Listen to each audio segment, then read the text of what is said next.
Scoop, yeah, y'all, we got it. Scoop, yeah, y'all, we got it. Scoop, yeah, y'all, we got it. Scoop, yeah, y'all, we got it. Scoop, yeah, y'all, we got it. Scoop, yeah, y'all, we got it.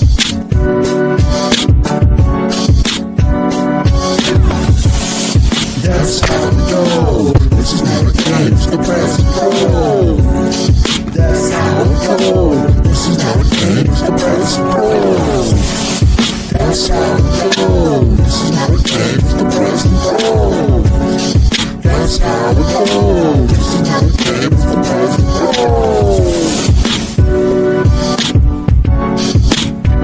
And now, get ready for Kendrick Haskins and Lloyd Spence, the press and the pros. Let's go.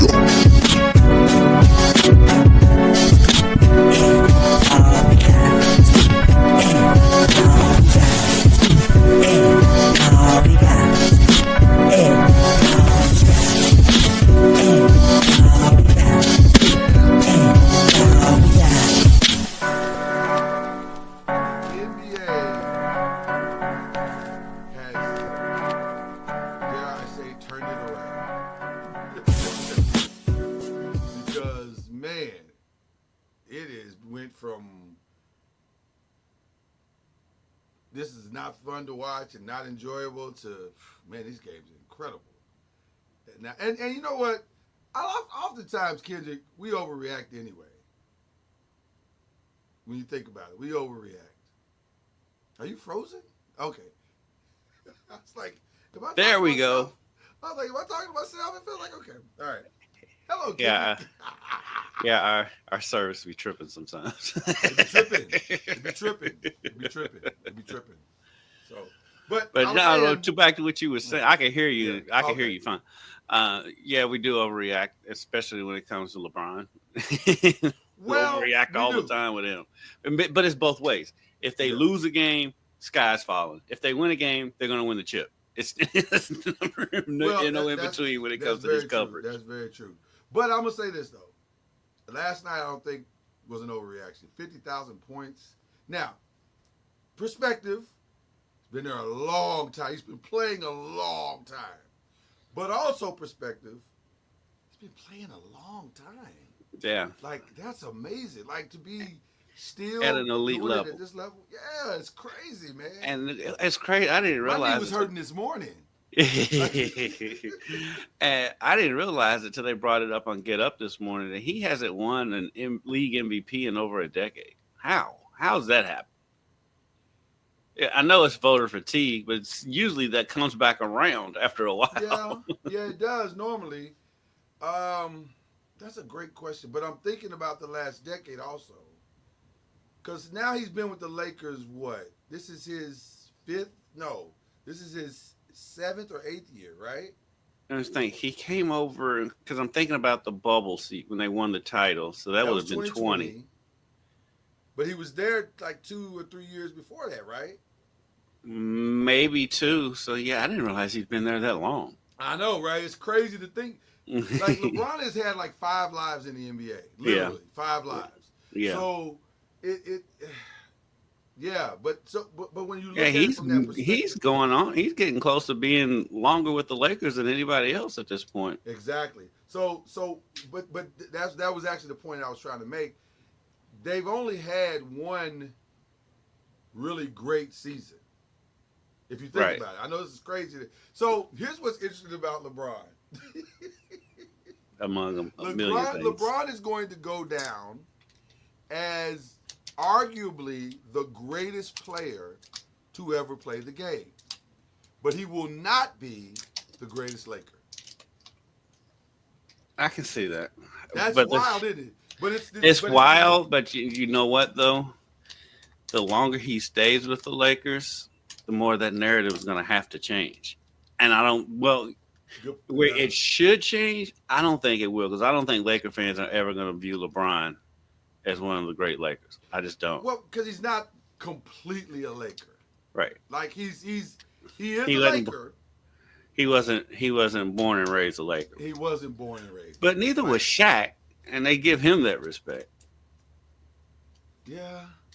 Neither was Kareem. Yeah. They give Shaq. I mean, he's got a Shaq. statue. Yeah, I was gonna say they gave him complete. Yeah. It's weird when it comes to LeBron. It is LeBron get a weird. statue. If he wins another title, he'll get a statue. I don't even think he has to win another title just because Jeannie Buss loves LeBron. Because of their relationship. But It's interesting. It's very interesting though. it is interesting because I've been a critic of LeBron for a while, Look but at- but I also give credit where credit's due. I mean, the man's been amazing, and I do think it's weird that Laker fans haven't embraced him yet because I know a lot of them, and then like it's like, yeah, he's there, yay LeBron, but he's always going to be Kobe, and I get it. I get the love for Kobe, but like while they were kind of rivals, there's no LeBron versus Kobe moment that sticks out outside of the All-Star game. No. There's There's no. But I think it's LeBron came to LA, whereas Kobe became LA. And that's the difference. It's he was so inundated with the city itself, he became synonymous with the city itself, much like Magic. So if you think about it, the two greatest Lakers are synonymous with LA, with everything Los Angeles, Magic and Kobe. And so all the other Lakers, Shaq, Kareem, LeBron, they all came to LA and made their contributions in LA. So that's kind of what it is, I think. but he's These kind guys of doing. are Los Angeles. He's kind of doing that though, and it's just in his own way. Because like the Hollywood stuff, I mean, that's L.A. That bad Space Jam movie. That has nothing to do with LA. That's something to do with him. Like he's benefiting from that. I'm talking about Kobe. Like fought homelessness in LA and all kinds of. He did a lot of things in LA, which is interesting because you would think that Shaq is LA. He is, but he's also Miami and he's all So it's a weird thing. Yeah, the LeBron thing it is weird to me. It just is because like I said, he's won there. I do wonder what it would be like if he does get another title. I think if he gets another title and they have the parade, it'll be a moment. Like because when they won the title, they didn't get a parade because of COVID. Right. And there's a lot of people who discredit that championship because of COVID. I'm not one of those. Right. But before we go any further, what is that behind you? So I'm glad you asked. So my daughter is a wonderful artist, and so she painted me the birthday crab, and it has birthday clues on it. Well, the 51's not a clue, is it? No, that's not a clue. But there's other stuff on here that's a clue that I had to figure out. So my other gift is on here somewhere. So I had to figure out. I wanted to show it because I was really impressed with what she did. Oh, you keep it up there, but I was just like, why is there a crab up there? I don't want it to fall. It's gonna fall somewhere. But it's not mounted to anything. I thought it was in honor of the crab dribble that LeBron. No. It's in honor of says he invented. her love for crabs, and she just likes to draw. She's a really great artist. She's actually amazing because she'll do stuff like that, but then she'll do these incredible like landscapes and like she's just a really talented chick. Yeah. Yes, that is a humble brag as a father, but not so much. Yeah, there's never a humble flex when you're bragging on your kids. No, not at all. So anyway, so that's I just wanted to give her some love. I'm proud of her. So this is going to be a pretty interesting day to say the least. Okay, so that's the LeBron part. We want to get that out the way. Now we got to get to some not so fun news. And this was like, I'm going to be honest with you, like I was telling you pre-show, this kind of broke me a little bit. It was really hard to watch and to even fathom the news that Kyrie Irving is out for the season with an ACL tear. But not bragging, because this is nothing to brag about. we predicted this though. Like we talked about this and said, when you're in your 30s, man, 40 minutes a game ain't it. That ain't it. Right. You can't be, and unless you're superhuman like LeBron. Unless you're superhuman, and he's one of one. He is the one, and historically LeBron's had his share of injuries too. I remember when he was still in Miami when he took that, or was he in Cleveland when he took that time off in December that went through into January. I think he was in Cleveland. That was in L.A. No, it wasn't in L.A. No, that was later. He took it in February and was out, or February or March or something. But I think it was in Cleveland. I don't know. Maybe it was in Cleveland. It feels like he was in Cleveland. Yeah. I don't remember any time off like that in Miami, so it had to be Cleveland. Yeah, but because Cleveland's the only organization to let him. Also,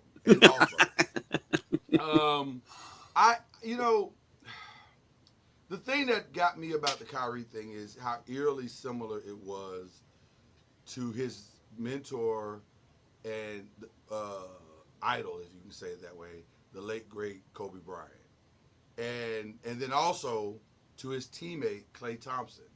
Mm-hmm. And it was just such a weird moment, and you saw the tears in his eyes, and it was just he knew, heartbreaking. Yeah, because he knew, knew, and it's just it was such a powerful and weird and heartbreaking moment, because also I think Kyrie, who is probably one of the most maligned players that's ever played in the NBA, especially with his talent level, had changed his narrative. Yes. And it's now he's a leader, he's team, and I think he personally has found a measure of peace that he was looking for by playing in Dallas.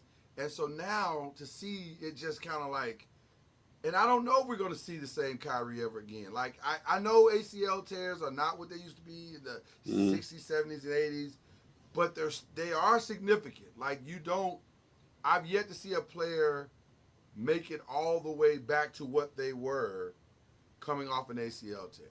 Well, it depends on what age they do it. I mean, Adrian Peterson did. But, again, superhuman outlier. Yeah. And they do. It depends on, like I said, it depends on the age. If they do it in their 20s, yeah. In the 30s, it gets a little tricky. It's tricky, especially when for a player like him who relies on quickness and saying and twitchiness and quick twitch, yeah. And so it will be tricky for him. But I believe in Kyrie. I think he'll be okay. I don't know about the Dallas training staff. That's the bigger question. Right. But I mean, shouts out to him for the way he just really just transformed the narrative and reinvented himself. I think he grew up a lot. I think being in Dallas, being with Jason Kidd, helped him out a lot as a man. 100%, and so just prayers up for him that he's able to make a speedy recovery. As for going forward for the season, I think if you're Dallas, I think you go ahead and just shut AD down for the season. Well, that's where I was headed next. Yeah. I 100% agree that I don't think there's anything left to fight for if you're Dallas, because why? Like, let's be honest with yourself. Be honest with yourself. You're not making a run without Kyrie. You're not. And so why push AD, who is already at 7? Even if AD comes back now, he'll play the rest of the season at 80%, 75%. Yeah. Why? Why would you make it? And the best you're gonna get is the play in, and you're not gonna make a run. You're not making a run. You are not making a run. That's not happening. So I agree with you. Shut it down. Maybe you stumble into a phenomenal blessing called Cooper Flag. Maybe. You never know. They're not going to fall that far. Well, I mean, you're not, but I'm saying. But the thing is. In a random machine. You don't know. With the NBA, though. If you're listening to this, I just did the air quotes. You don't know. But there's also the carrot of the possibility of trading for KD in the Also. offseason too. Yeah. So I think you just go ahead and shut it down this season, count your losses, and just move forward. Because I mean, Well, the since- thing Go thing with Kyrie's injury, though, even with all the advancements in that procedure and everything, it's still a year. It's still a And year. so he's not gonna be back till March of next year, And here's February the at the thing that people need to- earliest. And here's what people need to understand about that, because you just brought up a very, very good point. You can't. And I one of my best friends is also a physical therapist. So I asked him. I said, "Give me the timeline realistically, not ideally. Give it to me realistically." He said, "Realistically, it's 7 months to start the rehab process properly, Mhm. before you can truly put proper weight on it, proper movement on it, and then after that, it's another additional 3 to 5 months to get the right stability." So now he said some guys have been able to, cheat the process a little bit, maybe get back a little under the 6 months, maybe 5 months, and then start the rehab. But at minimum, you're looking at 9 to 10 months minimum if things are ideal. But realistically, you're right. It's a 1 year. Start the clock the day he has the injury. It's a year from there. Right. And so that's what we're talking about. So I'm rooting for Kyrie. I want Kyrie to win. I have become a massive Kyrie fan because I love what he has become. I love seeing black men mature. It is one of the dopest things to me to see us grow into ourselves. Mm-hmm. And so that's awesome to me. And I want to see him continue to do that. And I think he will. But I'm also going to be a realist and say I don't know if we will see him be what he was. But Right. he's smart enough basketball-wise to make the adjustments and still Right. be good. Yeah. So I'm agree excited wholeheartedly. about- yeah. Yeah. Now, you mentioned KD. So this is a great way to segue into this. The game is what it was last night. Clippers, what the hell? 20 points, and you can't even hold it late in the third quarter. There's a reason why the Clippers have been flying under the radar because Oh nobody my believes God. in them. Nobody will. But when you see a game like last night, what is there to believe in? Like, Right. that's crazy. Right. So, Right. So that's that. That's that. Now, the press conference last night, I watched it. You probably saw it. You probably see the clip of it by now. I get it. There's nothing to see here. Me and Bud are competitors, and it's just high competition. I got it. I hear what you said. I even, to some extent, agree, except for this reason. Just last week, Right. Just last week, Devin Booker and Bud are getting into it. Yeah. And he's calling in the most Devin Bookerish kind of way, calling Bud out, saying our communication is bad. Mhm. And there are reports now that this has been happening, not the snatch, but communication issues have been happening all season. And you are in a very volatile situation with this team where KD has openly said, I want to control the narrative of my future. Not sure that future is here. And you got a Devin Booker who has not publicly said he's tired. But if you read the tea leaves, so no, KD, with all due respect to you, the argument may not be anything, but the volatility of the circumstances are something. Yeah. And that's my thought to it. With everything swirling around, I mean, people are going to look into it. I mean, that's the answer you expect him to give. I mean, he gave the right answer. He said the right thing. Yeah. And so, I don't They still know. got season to finish. Yeah. Like I said, Phoenix just needs to tear that thing down all the way down. I was going to ask you this, though. Probably. Is it- Yeah, I think so. Because I think that's the only way you keep Devin Booker. I've heard reports, and I don't know if it wasn't For our audio people, the question is Budenholzer one and done? And I think he is. So here's the thing.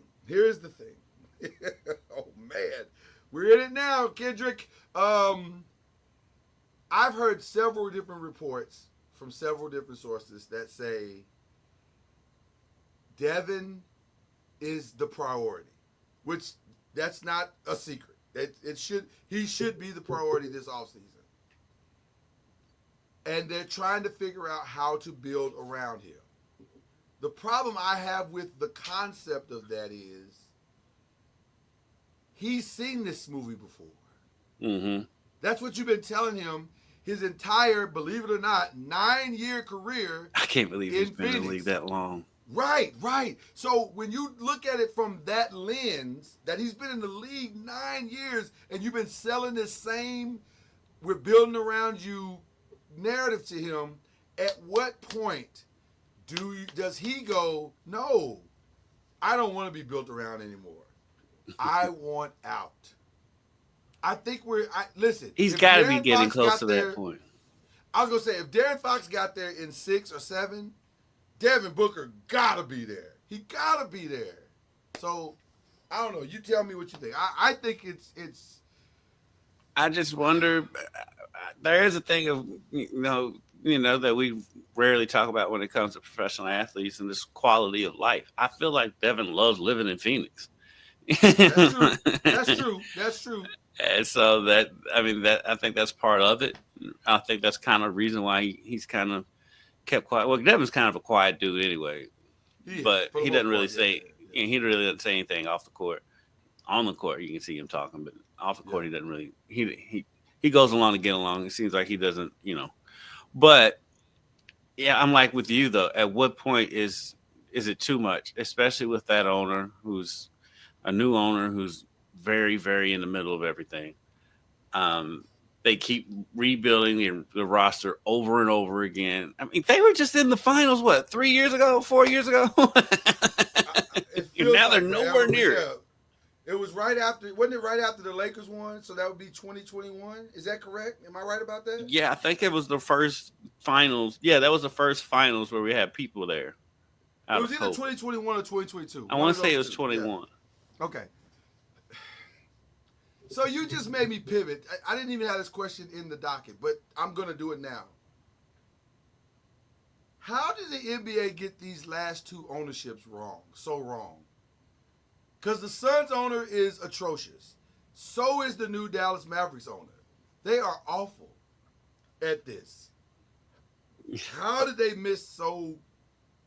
Well, I mean, at the end of the day, I mean, money is money, and so what they do once they get in place, I mean, you can't really control it. I mean, there's bad organizations.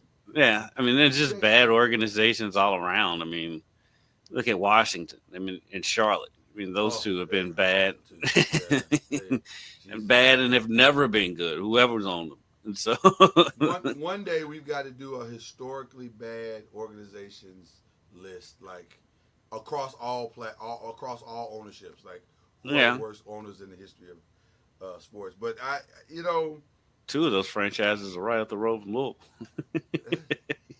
In Ohio. Very much so.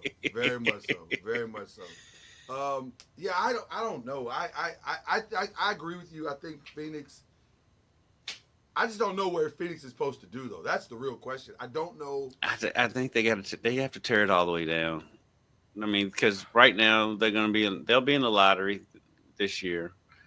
I don't think where they're going to land in the lottery is going to get them a franchise-changing player because outside of Flag, I really don't see that in this year's draft. But you've got to rebuild it. And the thing is, what they have going for them, which teams like Washington, Charlotte, Indiana, Memphis, those type of cities don't have going for them, is they don't have Phoenix's weather. They don't have the quality of life that you have in Phoenix. So free agents will go to Phoenix. I mean, obviously, look how many free agents have come and gone. So you have that advantage. So you can rebuild. Phoenix can rebuild, and either through free agency and or through the draft. But at this point, it's not working. What they're doing now is not working. And so they need to, I think they just need to tear it all down, get what you can with the Devin Booker trade and the KD trade, and whatever you can get with Bradley Beal if he agrees to it. But you've got the assets to be able to trade and get pieces and go the OKC route, get a whole bunch of draft picks, and go from there. I think that's I by far think that's the better option. And the worst thing that you can do if you're Phoenix is to be fooled by what's about to happen, because you're probably going to make the play-in, not because you're good, but because everything has basically fallen into your lap. If we go to the Western Conference standings real quick, and I'll pull them up now. I was going to wait, but I'll pull them up now. The Thunder, number 1. Lakers number 2, which we'll get to that in a minute. Nuggets 3, Grizzlies 4, Rockets 5, Warriors 6. The Spurs are probably not going to make a run. Right. It appears that they're out. Maybe the Blazers find something, but because they're not consistent enough, I think, to make the run they need to make at this point. So by default, I think they can get into that. Maybe they can get to that 10th spot. They can get to Blazers can get to the 10th spot. Maybe. I mean, listen, the 9 and 10. Look what's in front of them. As though that's what I was gonna say. The 9 and 10 feel very obtainable. They do feel obtainable because the Clippers are playing awful. Their inconsistency is wild to me. Like especially to be as experienced of a team as they are. They're not a young team. They're old. But, but I mean, Norman Powell's had an all-star caliber season. 100%. James Harden's had a pretty good season. And Kawhi has played more than people realize. I don't understand what's going on with the Clippers. But nobody believes in them. No, I agree. It's very different. Like I was watching that. I actually turned away from that game in the third quarter because they were up by 21. And I'm thinking, oh, well, they got it. They'll get this one. And this is just more bad Suns basketball. And then when I turned back in the fourth quarter and saw that they was down, the Suns were down 5. I'm like, wait, what? How did this happen? Like, beauty of the NBA. It's the beauty of the NBA, man. It's crazy, but I think the Suns are going to get in to maybe the 9th, possibly the 9th or 10th spot. And you're right, the Blazers could sneak into. It's it's as likely that the Clippers and Mavs fall out and that the Blazers somehow stumble into the 10. Because they're playing well and they've got good young pieces. Yeah. And like out of those from 9 through the Spurs, out of all of those teams, I guess technically the Suns is the one I trust the most, but the Blazers, they seem the most competent, which is wild considering how young they are, how young their coach is, and Chauncey. And when you look at the players that are ahead of them, like you're saying, with the Clippers, with Kawhi and James Harden, the Mavs are just done. And then when you look at the Suns, they have a championship winning coach. You got KD, Devin Booker, and Bradley Beal. You don't trust them at all. And so I think the Blazers are going to sneak in there. At least get to that 10th spot. So the Blazers have an interesting time coming up, because from March 12th to March 23rd, well, March 25th actually, they have all home games. But the problem with that is the games are New York, Toronto. They should get to, they can have a chance at Toronto. They should absolutely get Washington. But then after that, they got Memphis, Denver, Boston, Cleveland. Yeah. That's where it gets a little like, oh boy, oy vey. There's a chance you'll catch one of them on the second half of a back-to-back. It is, and so that. And Memphis is wildly inconsistent. That's why they've dropped from second to fourth in a blink of an eye. The Blazers got to try to steal 2 in that week, and then the next week after that, they got Sacramento, New York, Atlanta, Toronto, and Chicago all on the road. But there's at least 1, 2, 3, 4 games there that you could steal. You know, you could get Sacramento possibly. You could get Atlanta. You could get Toronto. You could get Chicago. I don't think you could get New York if you're. I don't know. New York's weird sometimes. New York's weird sometimes too. Yeah. Yeah, but that's So it's a weird schedule. In the midst of all of that schedule, they got to try to steal 3 and hope that the Clippers and Mavs, who, by the way, the Mavs I think are absolutely going to fall out. Yeah. Because I think the announcement for AD not playing is coming any day now. Mm-hmm. I'm not even sure why we're waiting. Like, what are we waiting on? Right. So that one spot's going to be available, and then you just got to pray the Clippers just keep clippering. Right. Yeah, so there you go. All right, bro. Not to hold you, but the Cavs and the Lakers are in a zone. Like, Yeah. that game Friday night with the Cavs in Boston. Mm-hmm. I obviously it started in a way that you were going, okay, so Boston is still the best team. I got it. Right. And then by the end you were like, oh no, okay. That's Cleveland might be ready. But it's exactly what we said. Cleveland is in that place where they have to start maturing Mm-hmm. and saying, we can win this.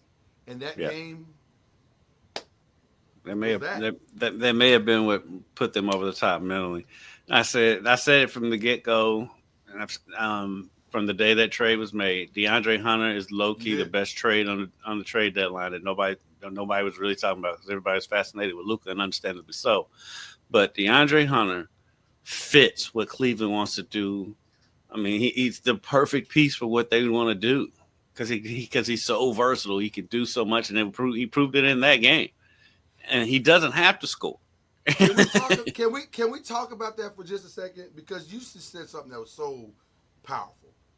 He proved it in that game in this sense. And for those who understand basketball, you understand what you may or may, and those who don't, you may not understand what he's saying.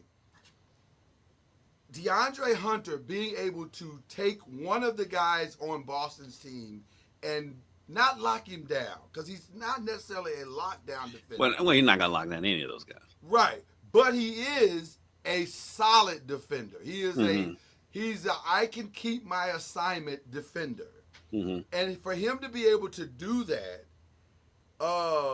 because the Derek Whites, at some point, you can kind of slow them down.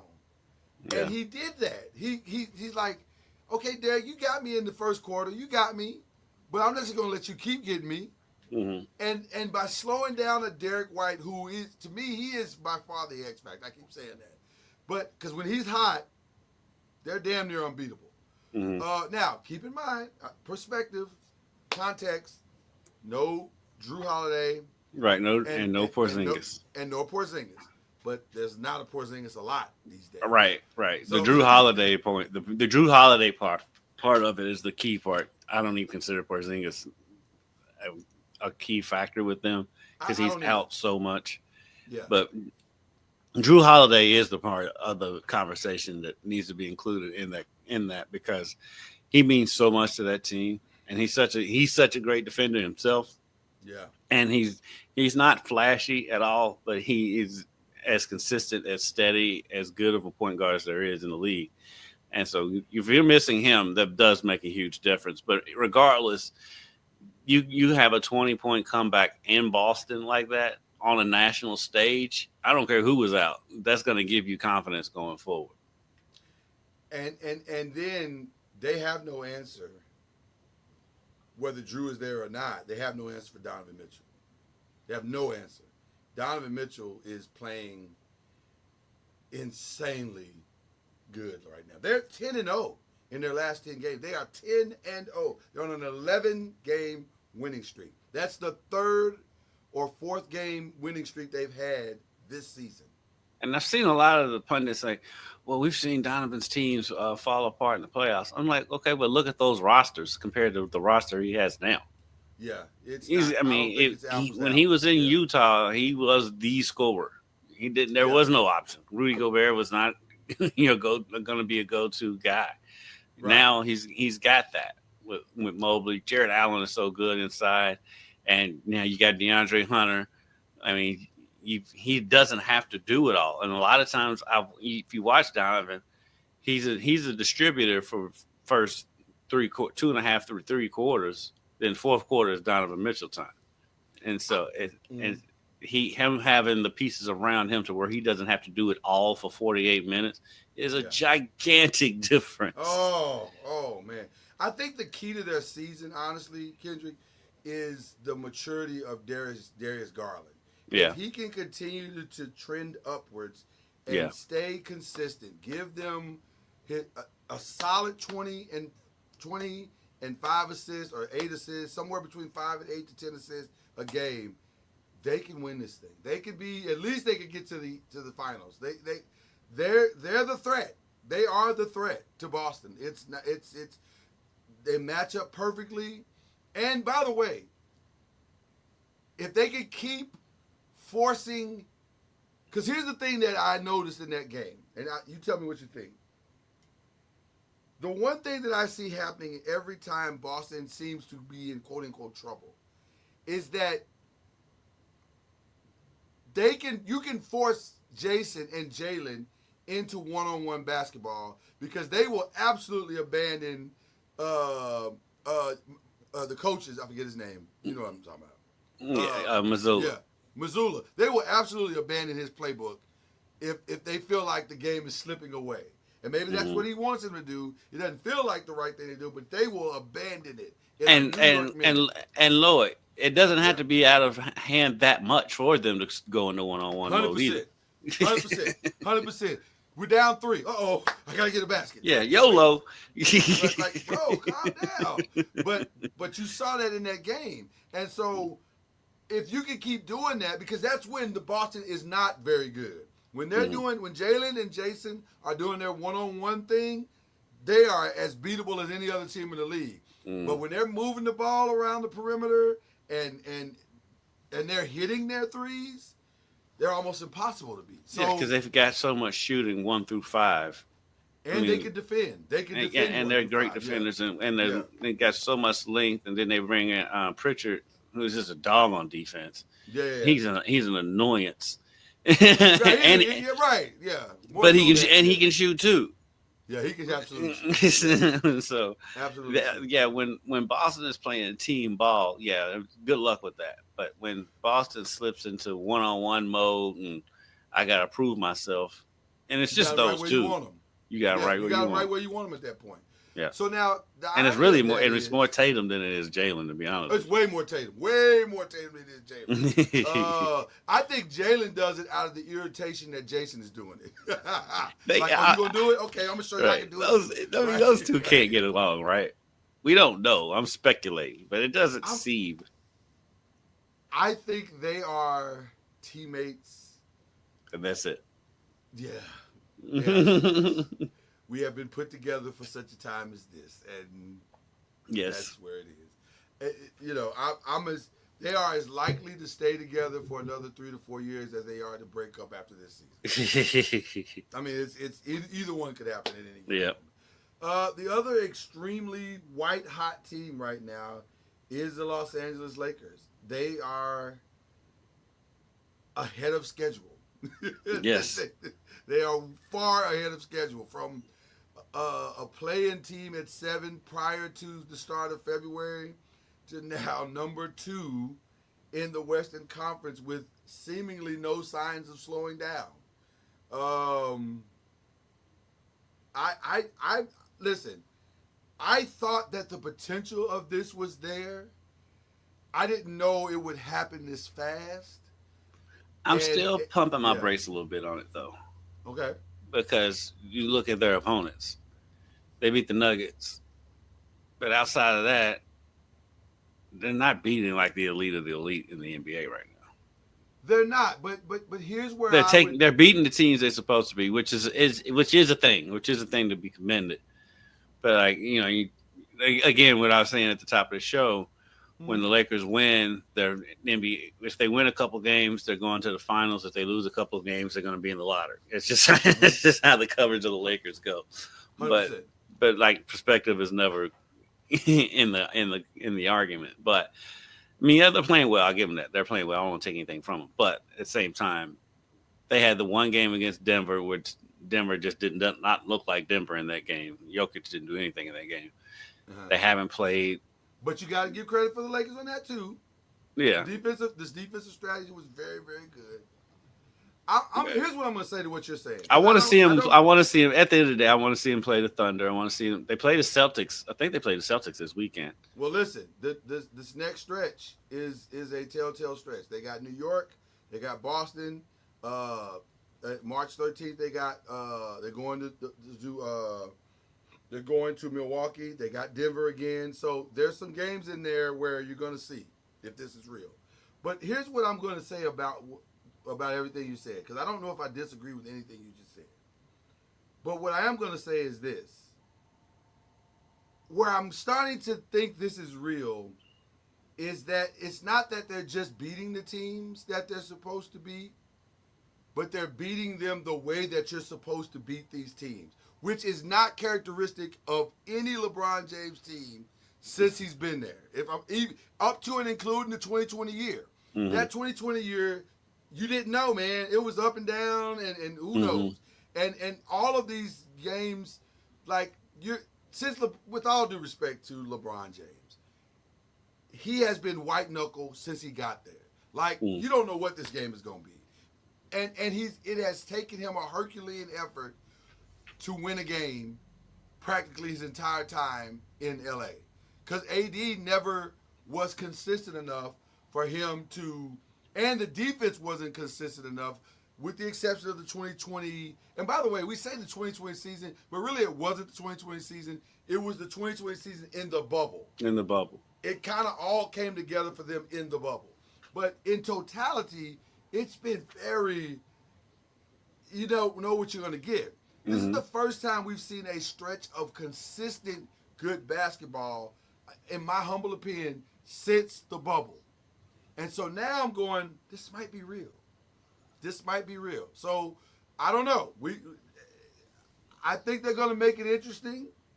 A lot of basketball left to play, but a schedule that sets up very, very well coming down the stretch. But then now when we get to April, and then April 3rd is really March 31st starts it off. Well, I guess maybe actually March 29th, because that's Memphis, then Houston, and Golden State. They get a little bit of a break on New Orleans, but then Oklahoma City back to back. That's a pretty good stretch. We'll find out. We'll find out then. We'll find out then, especially because Houston and the Thunder have strengths where the Lakers' weaknesses is, and that's inside. But then the other side of that is this.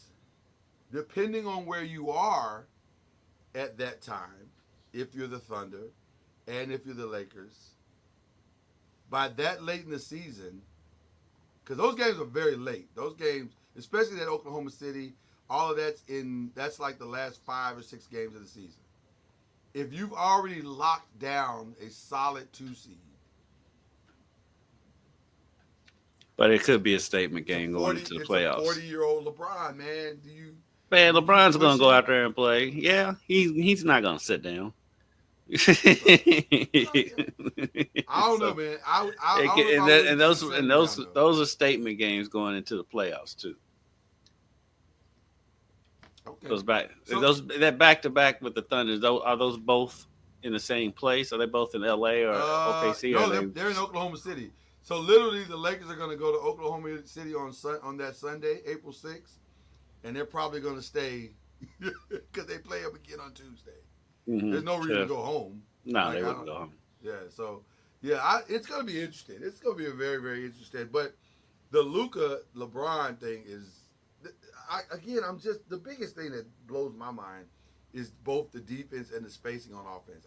I'm still in awe of how much attention is being paid. By the way, Luka is commanding it because he's starting to find that rhythm again. So he's getting healthy from that injury that he had. Yeah. And so it's fascinating. So over in the East, we didn't bring that up. We'll bring it up now. Cavs are 1, the Celtics still 2. I think you can safely say that the Cavs and the Thunder are locked in. They are for sure locked in. Yeah. So there is some measure of scenario where theoretically the Knicks could catch Boston, but there's nothing that has indicated that they will. Right. Like it's a 3-game lead. It's only a 3-game lead, but it does feel somewhat insurmountable because the Knicks just don't have that. I think the Knicks need to worry more about the Bucks than the Celtics. Well, and so that's interesting too because the Bucks seem to be trending in the right direction. Yes. And they have they're in 4.5 games back. And then by the way, the Bucks got to try to fend off Pacers and a white hot Pistons team who's also 9-1 right now. I'm gonna tell you something. Listen, I think we said it last week, and I'll say it again. If I'm the Knicks, I don't know if I don't want to get out of that 3 spot. But then I don't know because it feels like Boston. It feels like Detroit's gonna find us wherever we go. Like I think Detroit's gonna end up in the 5.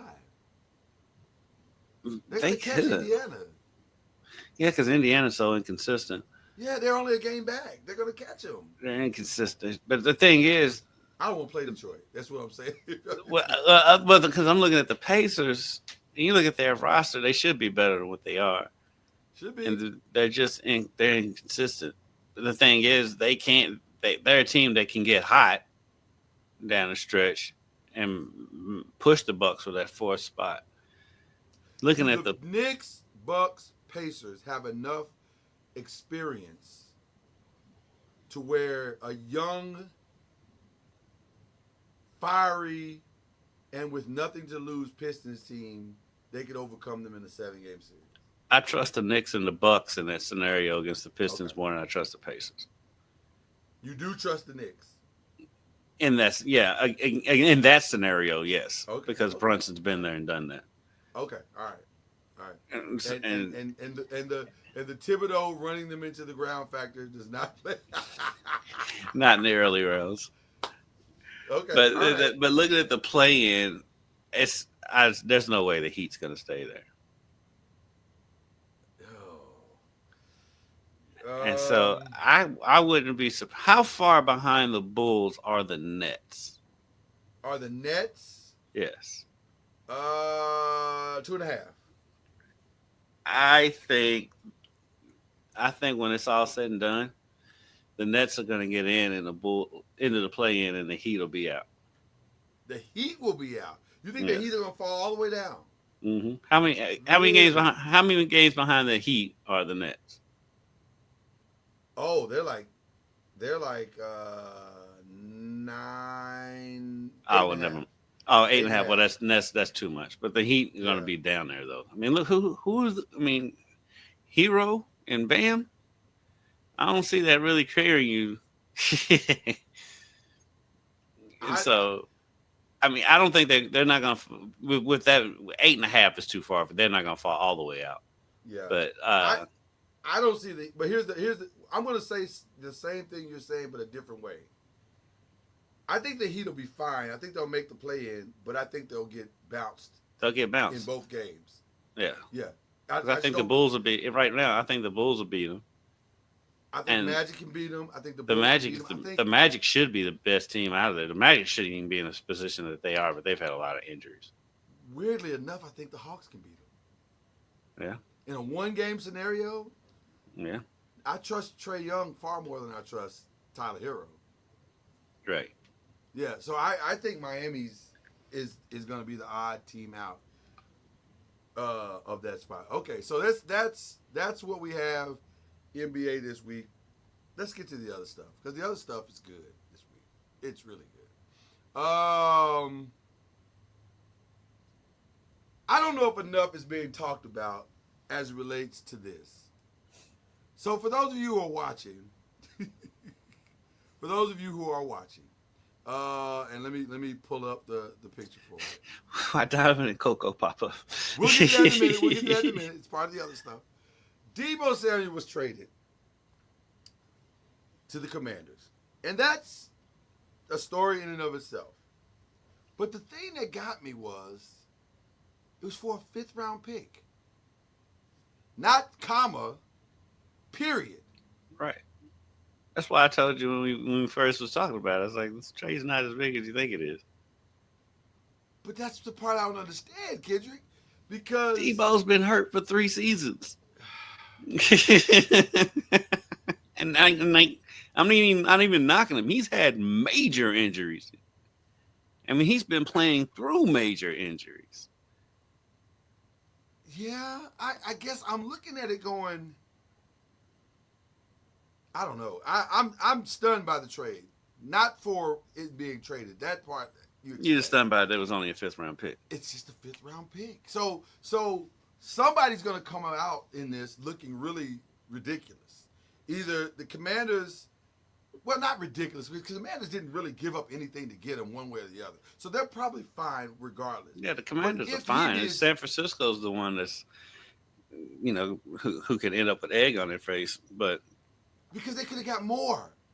Like I think that's the best deal they could have gotten. I mean, think they've been so? shopped. They've been shopping him, obviously. I mean, Debo's not a spring chicken, and he's had a ton of injuries. it's wild to me that Debo I mean, I think the most of Washington's going to get out of him is a season. one season? You think it's one season of being very productive. of productivity? Yeah. Wow. Hot take of the night. Or the morning. It's wow. And it's no knock on Debo. I mean, if he's right, I mean Debo is awesome. But I just don't. You don't know which one you're getting. That's I think the injuries have just piled up on him. That's crazy to think about for a guy who's only been in the league. Now, this is the part that's going to blow out everybody's mind. He's only been in the league 6 years. But It feels like he's been in the league forever. Mhm. But he's only been in the league 6 years, since 2019. That's it. Yeah, the injuries have just piled up on him, though. Yeah, Yeah, he's 29, so he'll turn 30 at the end of the year end of the year next year. And by the way, what is he? That's the real problem of his entire career. What is he?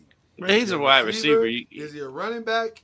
Is he? But I think they put him at running back because he's so big. Which is what Washington. But he's a receiver. Cliff Kingsbury is absolutely going to use him the exact same way. I don't think he will. I think he has to. If you're going to get any of this production that you're talking about out of him, I don't think. I think he'll line him up there sometimes. I don't think he'll run the ball as much as he did in San Francisco. Part of the reason why he ran the ball so much is because McCaffrey's hurt all the time.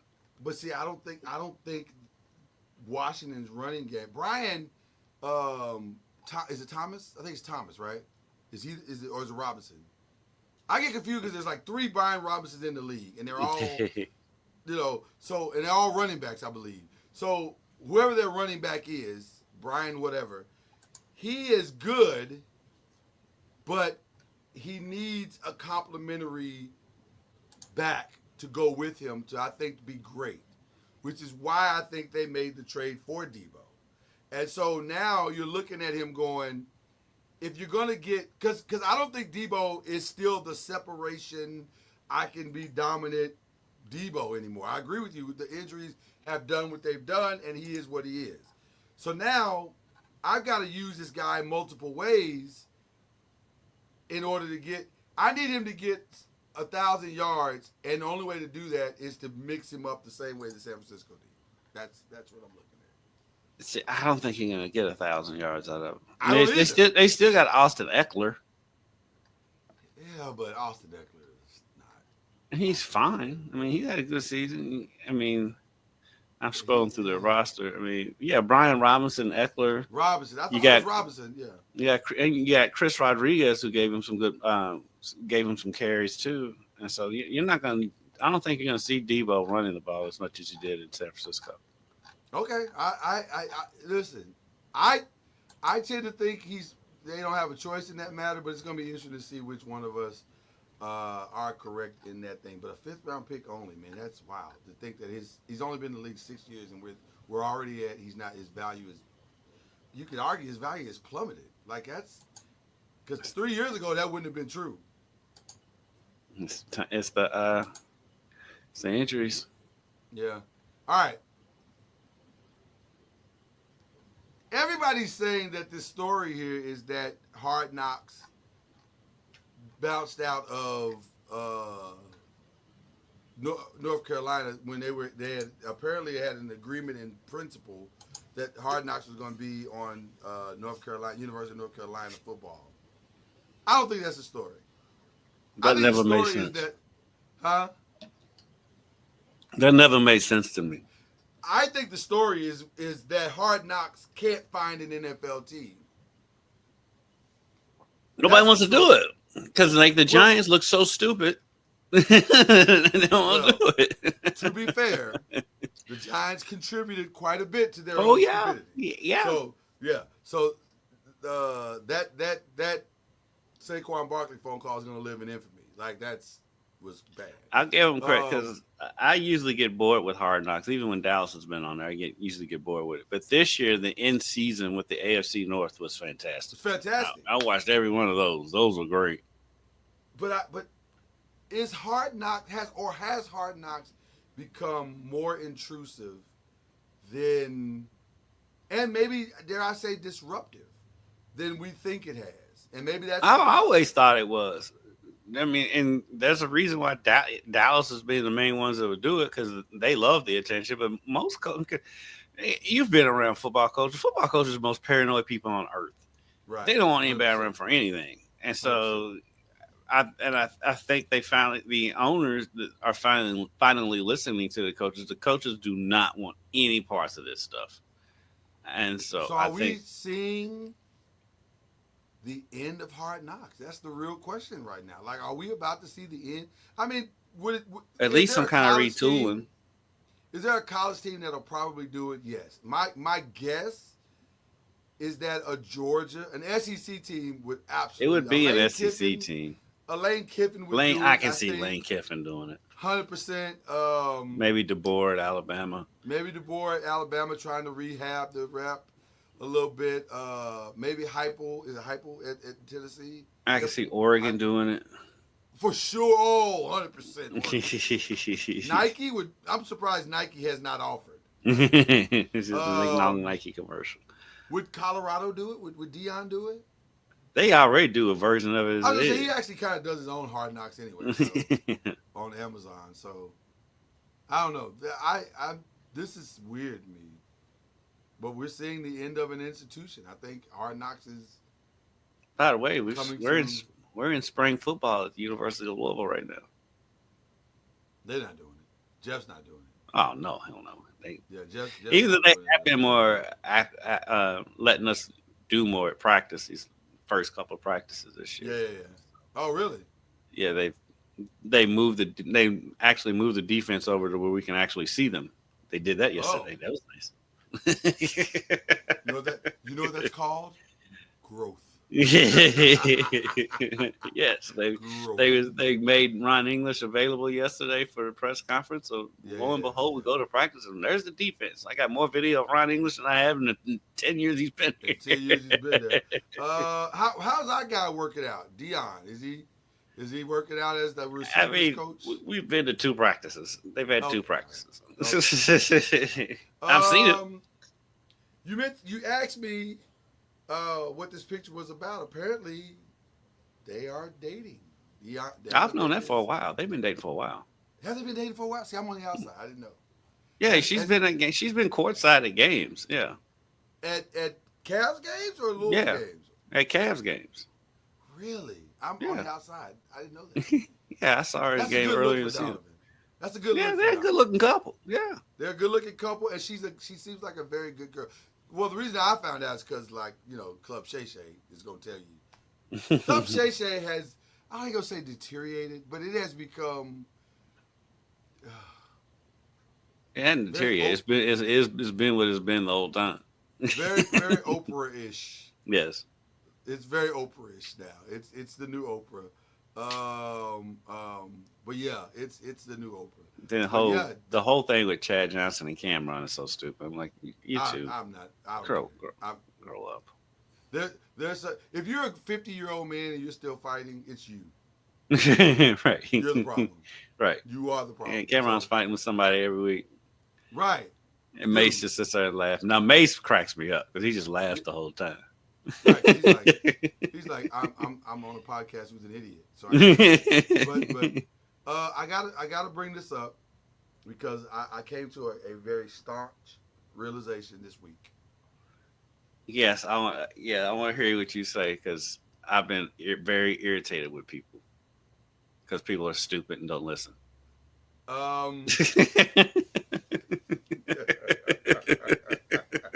First of all, a very scathing,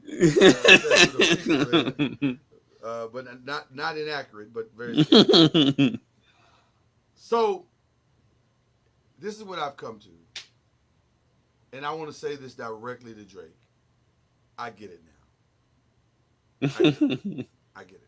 There's two videos that I've seen this past week. The first one was apparently he was at a party in Australia days before he canceled the concert. And he showed up at this party, and immediately the DJ started playing Squabble Up.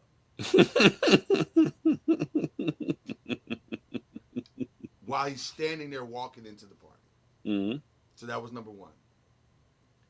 And then out of nowhere at the Oscars, like the Oscars is doing what they do. You know, they're telling you about movies you've never heard of or seen.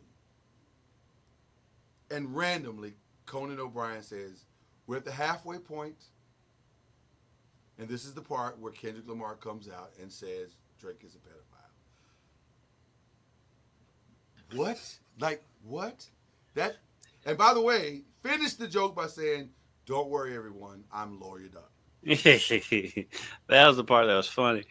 But the thing that annoyed me about it is because people were saying they're calling Drake a pedophile. No, that's not what the man said. No, if you not. Listen, he says it's time for Kendrick to call him. Right. He wasn't calling him that. He said it's time for Kendrick to call him that. But because we don't listen and because we're so ready to react to everything, we was like, oh, they called him. No, he did not. Conan O'Brien did not call Drake a pedophile on the Oscars. He said it's time for Kendrick to come out and call him that. There's a distinct difference there. And use that's your true. ears. That part is very true. But here's the other side of the story. And this is the reality that we have to all come to at this point. I get it. Drake, I get it. I get it now. I didn't get it before, but I get it now. He did it to himself. It's a hard life. And by the way, I was in a conversation with somebody yesterday, and they pointed this out to me. Because I, in my mind, we have to remember this has been going on for now a year, right? This beef. And for the better part of that year, Drake has been quote unquote losing. Not even quote unquote, like literally losing. Mm-hmm. But there seems to be no end in sight because the next award show, for those who don't know, is the BET Award.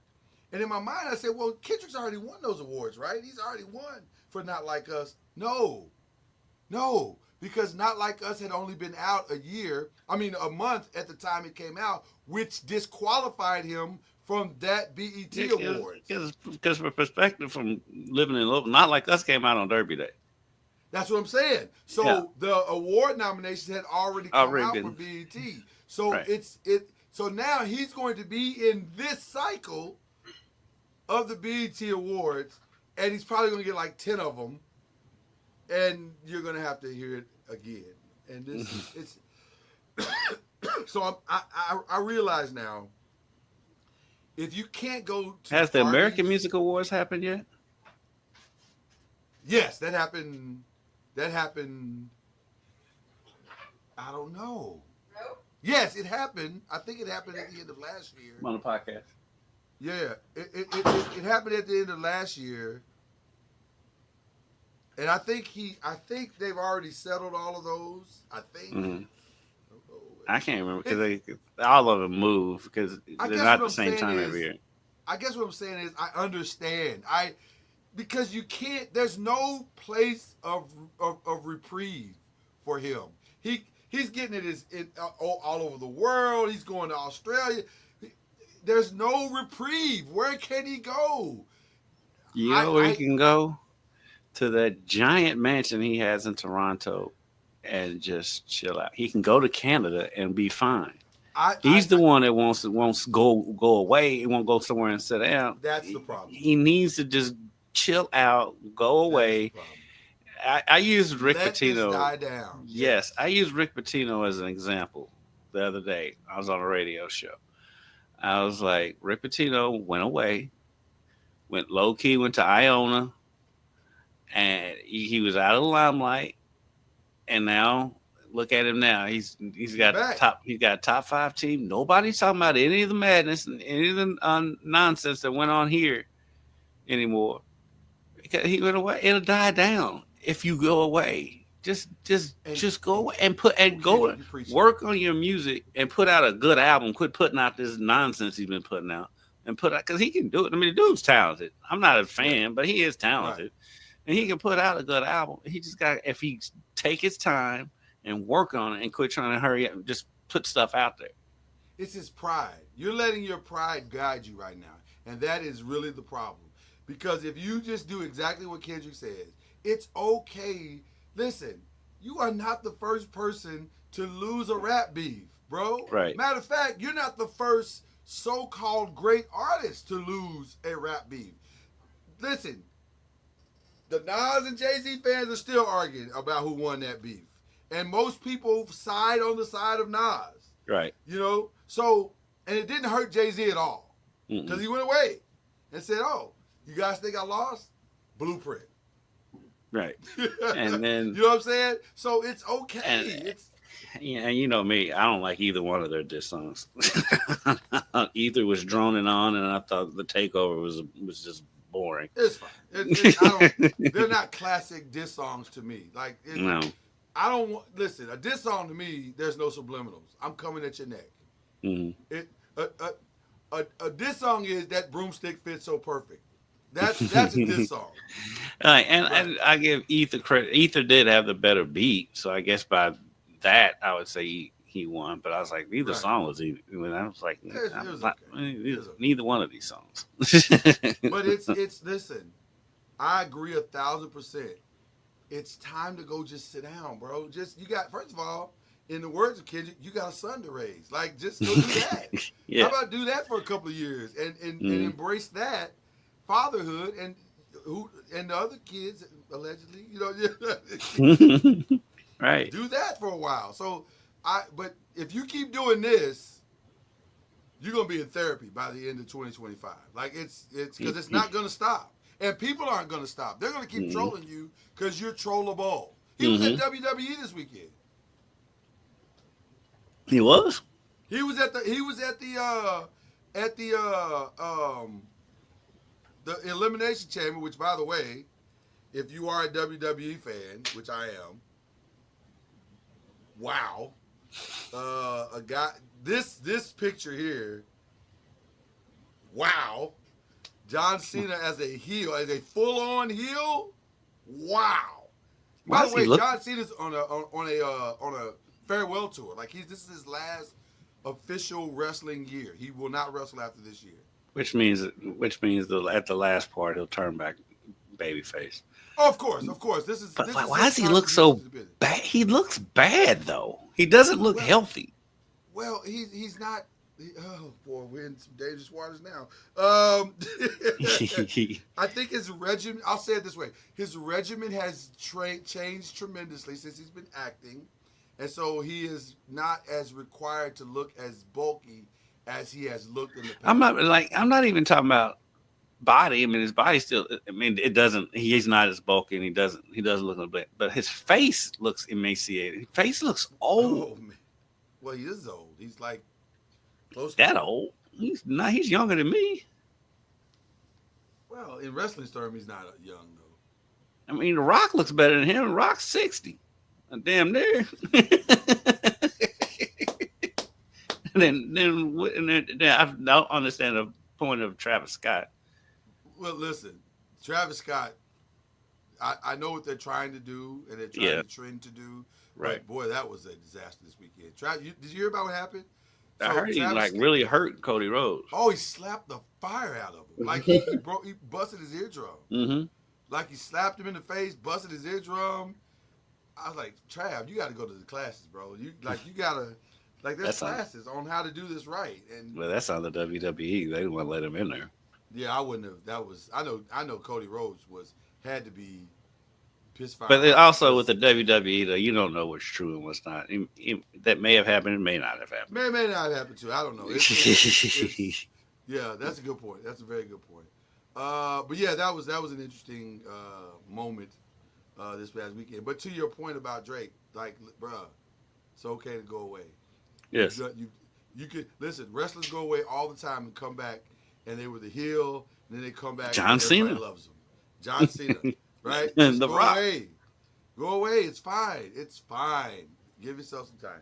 I do have a melancholy and very sad and also shocking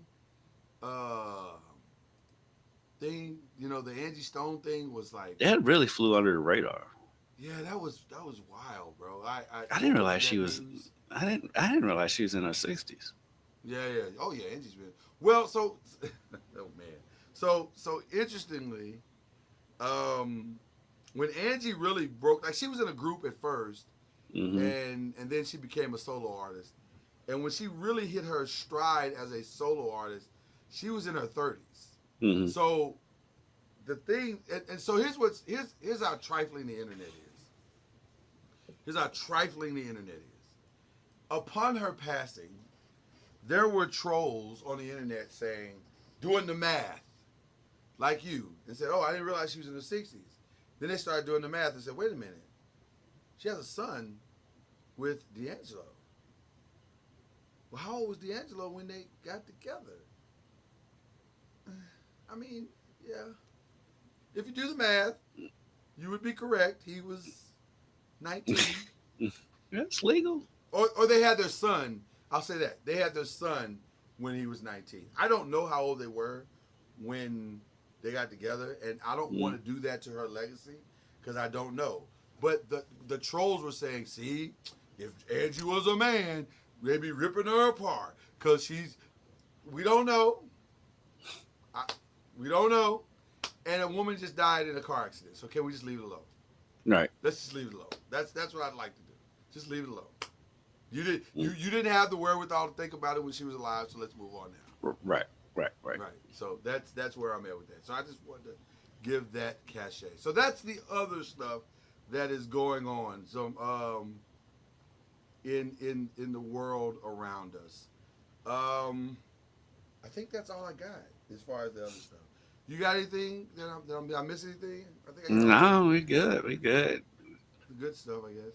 All right, so who we shouting out, my brother? Who we shouting out today?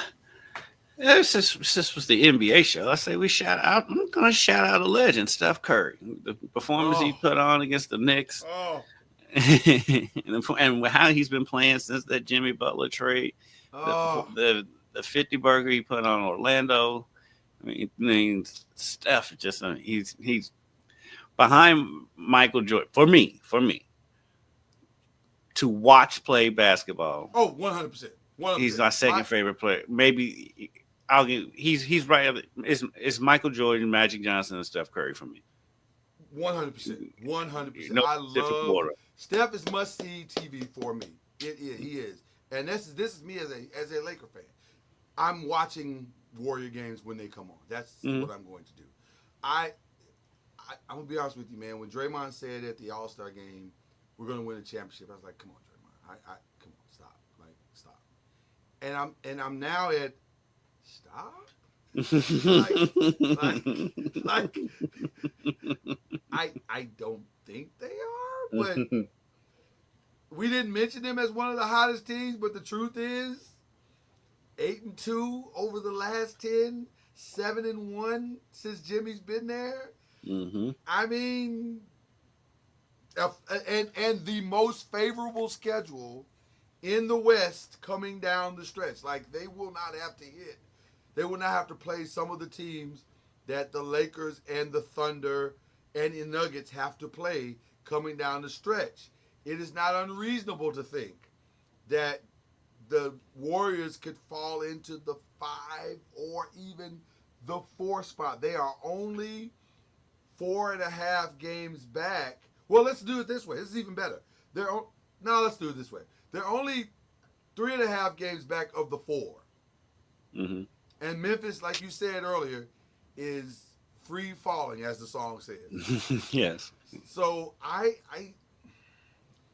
And Ja's in and out of the lineup all the time, so Jaren can't Jackson get any. is starting to get Jaren, injuries. I think Jaren Jackson just got hurt, and so Yes. they're I'm just saying.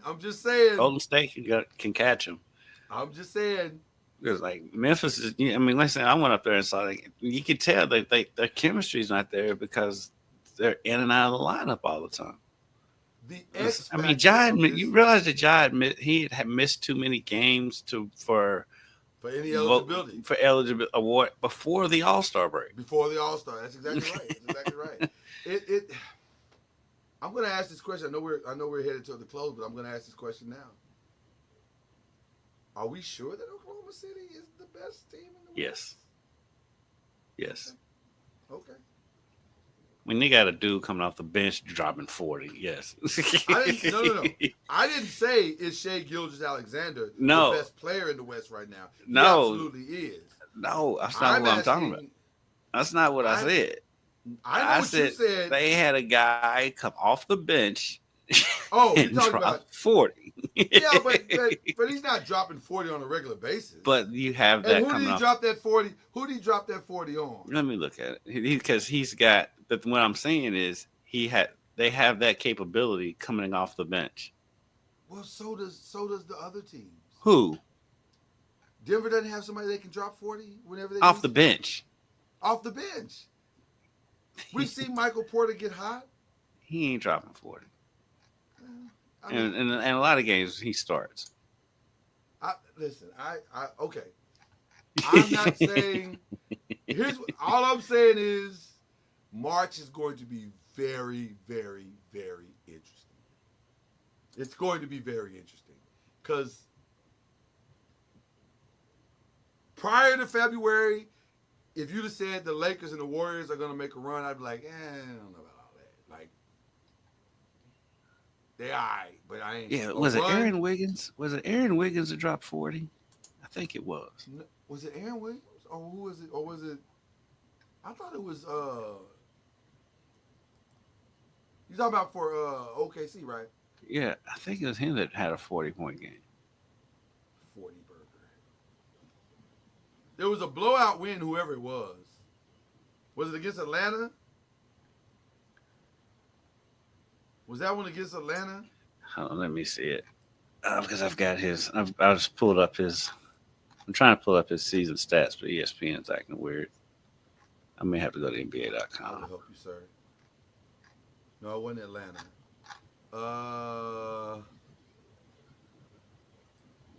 Oh man, it was. I thought it was a blowout win. That's what I remember, but I don't remember who it was against. Okay, now I got all the stats. Okay, I just don't remember what it was with. But I'm just saying. I don't think it was Aaron Wiggins, but he does. I mean, he's got multiple 25-plus point games. Yeah. I just think. Here it is. Here it is. He had 41 against the Sacramento Kings in a 144-110 win. Yeah, I remember it being a blowout. They blew somebody out bell to bell. That was back on February 1st. I'm just saying, man. I don't know. We're gonna see. We're gonna see. It's gonna be interesting.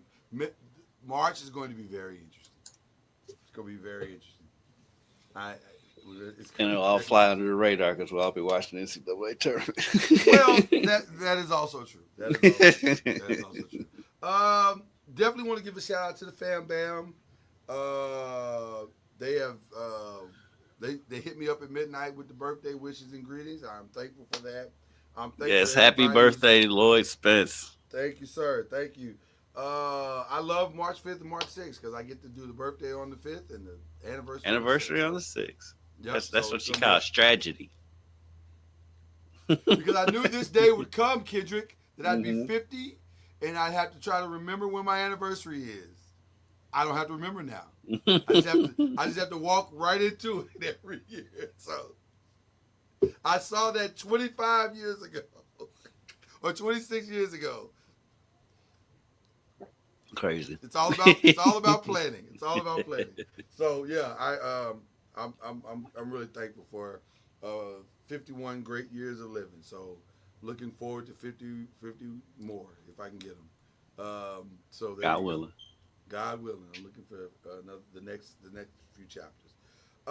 So thank you for that. Thank you for the wife and family and all the spoiling they've been doing and are planning to do. I have no idea what they have planned for me today, but I'm open to Enjoy it. your day, brother. Enjoy my day. So I want to give a shout out to them, and then also I want to give a shout out to you for just this amazing podcast that we're doing. We're on our 5th episode already. It's crazy to think that we've been doing this 5 times already, and it's going so well. I'm enjoying. I look forward to Wednesdays when we record this. I don't know when you're going to consume it as a watcher, but it's been a fun ride, and it's getting better and better. And we got so many great things coming down the pike. This is going to be a great year. But thank you, Kendrick, for agreeing to do this, and it's going to be fun. Now, next week, we're fluid, as Stephen A. Smith says. We're fluid. I will be on the road. We are We are leaving for Nashville on Wednesday morning. So yes. So we may be here next week. May not be. We'll let you guys know. We may sneak in something early. I don't know what we're gonna do yet, but just stay with us, because if we're not here next week, we'll be back at some point. right. Yeah, it's not gonna be forever. So yeah, that's just what we wanted to share with you guys. We're very fluid, but there it is. That's this week's Press and Pros. Love you guys. Thank you for your support, and we'll do it again next week. Y'all, we got it. Scoop in. Y'all, we got it. Scoop in. Y'all, we got it. Scoop in.